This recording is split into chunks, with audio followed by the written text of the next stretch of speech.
morning. John, how come you're out here this morning? I'm walking back to work because I was put on administrative leave about 2.5 weeks ago, and I'm here with some supporters to go back to work. And the only reason I'm going back to work is because I've had great union support.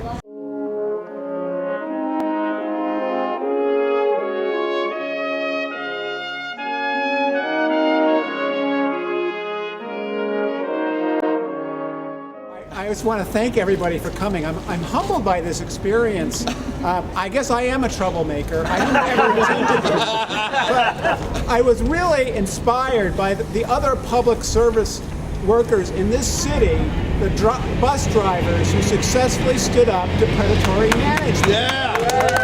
Right here in this spot, this square is Labor Square. Burlington's a union town now. And I also want to thank the wider labor community, the Vermont Workers Center, for working with VSEA and bringing out this level of support. Without that, I would be at home, not working, not serving the people I really want to serve. So it's really through collective action that I'm here. The only reason I was put on administrative leave was I spoke to the Vermont Senate Government Ops Committee about private sector workers in my workplace who were not paid a livable wage, and we were supporting a bill so anybody in a work site would be paid the same as collectively bargained state workers, a basic right, so that VABIR employees who, some of them are receiving government benefits, are also giving out government benefits. We don't want state of Vermont to be a Walmart employer. That's right. And the managers who are after me are after every worker in the state of Vermont who speaks out against their programs. That's right. The workers on the ground know the strengths of their programs and they'll speak up for those, but they also know the weaknesses. And the Senate, your duly elected representatives, need to know how their programs are working. That's how democracy works. That's right. That's right, John. Public service workers are not private service workers. They are representing all of you, not just their managers, and they need to speak out. So this retaliation has got to stop. If you would like to hear more about whistleblower protections, please come to the Vermont Senate GovOps Committee on Wednesday at 1 o'clock.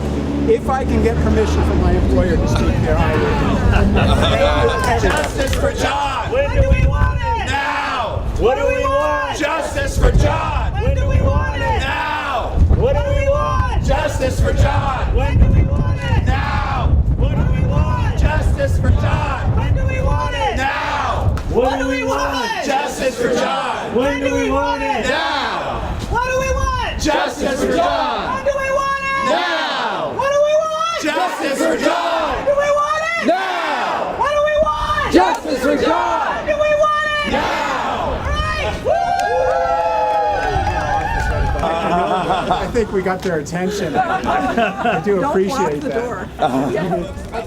I'll just say briefly, my daughter is Zoe Lees, and she and Ashley Wolf were both fired in the effort to attack John and also to attack the program that they were working on. One of the things about that program was that they worked as a team, and many of us know the importance of collective effort, and that was implemented in this program here in Voc Rehab. And because they worked as a team, they were the most effective group in the whole state. I think they had 80% of the people, of the indigent and disabled people who they were serving. 80% of the success rate around the state was due to their team. Now that is an astounding thing to go after and attack. That's right. Why would the state not look at that as a model for the rest of the employees? Let's get them all into team. They don't care. So what happened was they disbanded that and they didn't do anything for the 250 people, this intense caseload that they had to serve and that they were serving effectively. So what is it about these state managers? What is it about the management in our state?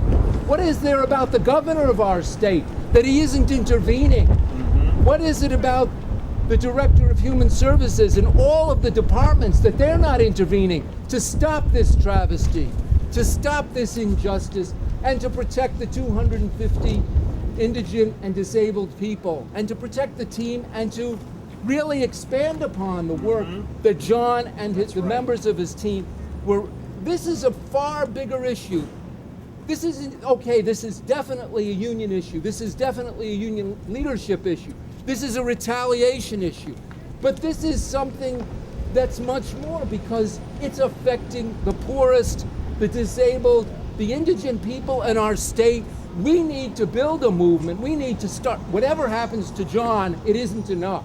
We have to build a movement to protect the people of our state who need that protection from the state government officials, including Governor Shumlin, That's right. and all the That's rest right. of the government officials who are not here today and are not speaking out and are not defending John and the others who were fired. Right. Well said. Well said. Justice for Zoe.